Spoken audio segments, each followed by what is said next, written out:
Goya's Masterpiece by Mark Slade. Valeria laid naked on an enormous wooden bed, propped up on several silk pillows. With the sunlight streaming across her jutting breasts, honey-brown ringlets dazzled those pale, soft shoulders, a hand resting on her chin, and a devious smile across her plum lips.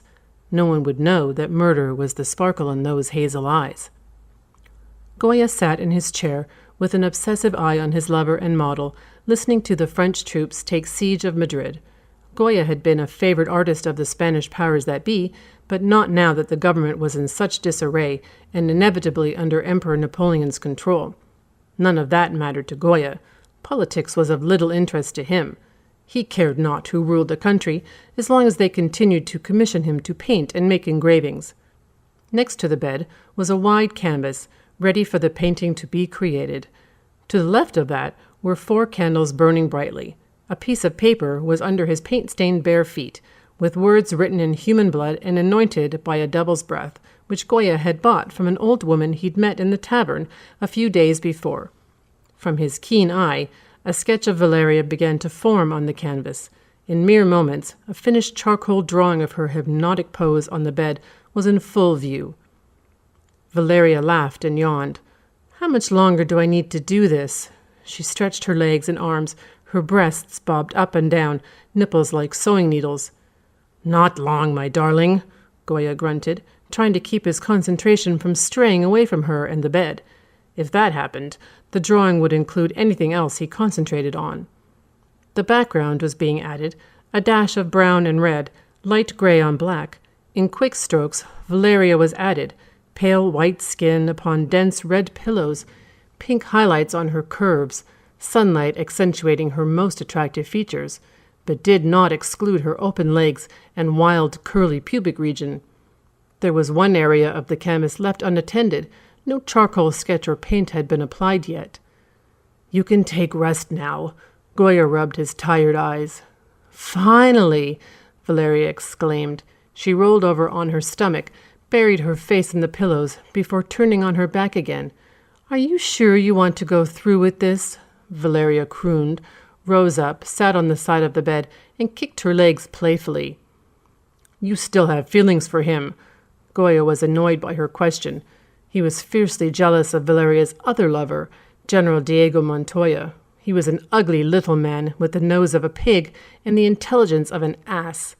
He marshaled Madrid for many years, often imprisoning people who were innocent, and made sure he took silver from the guilty. "I do. Of course. He was very kind to my family. Before the war began." Valeria smiled, thought of her loved ones that were no longer alive. "Actually, plotting a murder might not be good for your soul." "I'm not in the least bit interested in my soul. I need this vengeance to ease my mind." Goya hated General Montoya for many reasons, none of which were political, all of which had to do with stealing everything the artist had worked so hard for. Money, women, and his reputation. He begged the kingdom's high courts to strip Goya as chief artist to the king. The last straw came when rumor became fact.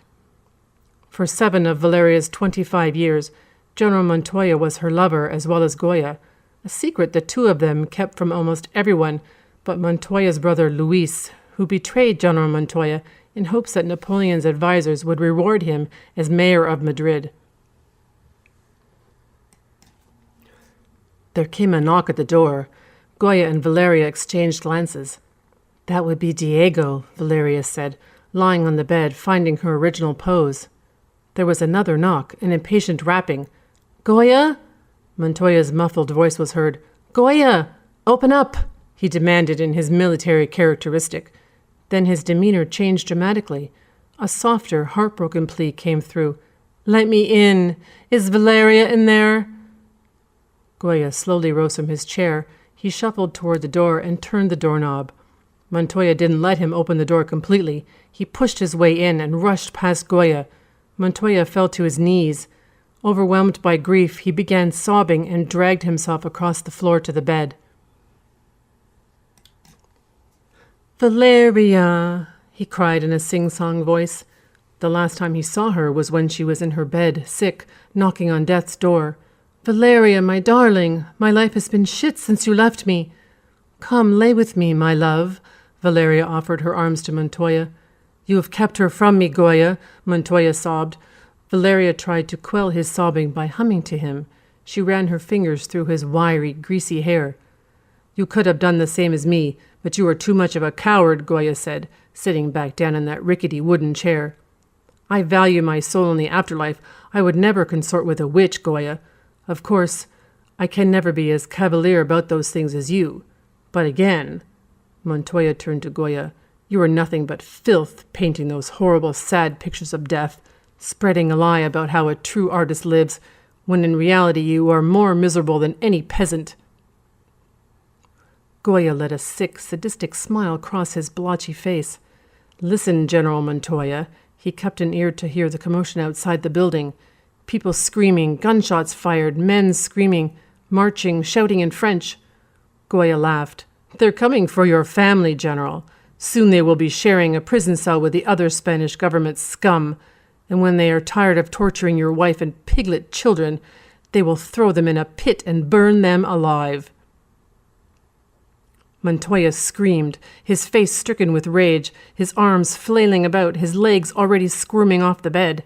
He tried to pull away from Valeria's grasp, but she still had a handful of his hair. The knife materialized in her other hand, sliced through Montoya's jugular.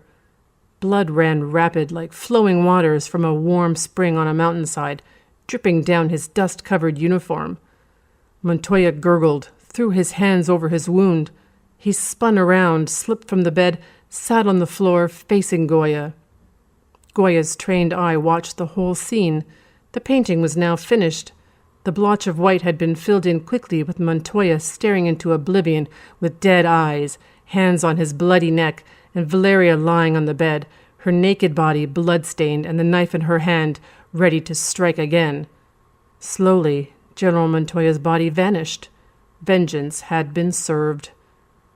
There was another knock on the door. Goya reluctantly rose from his chair. He opened the door, and Luis Montoya walked in. He was even fatter than his brother, the general, but not as tall. He smelled like he'd been drinking for days, and his thick beard was dripping with sweat. He waddled to the painting, stared at it. He blinked a few times. It's done, then, Luis grinned. I will hang this in my office when Emperor Napoleon makes me mayor. He grabbed the painting, placed it under his arms. Luis went to the open door, stepped outside, then turned to Goya. Oh, yes. He took a bundle of coins wrapped in a piece of dirty cloth and dropped it at Goya's feet. I almost forgot your commission. He laughed as he shuffled down the hall. Goya shut the door. He picked up his money, sighed. A gentle breeze blew, and the flames on the candles were vanquished, as so too was Valeria. You've been listening to Dead Airwaves, Goya's Masterpiece by Mark Slade, read by Nancy Bueller. Theme music by Tim Slade.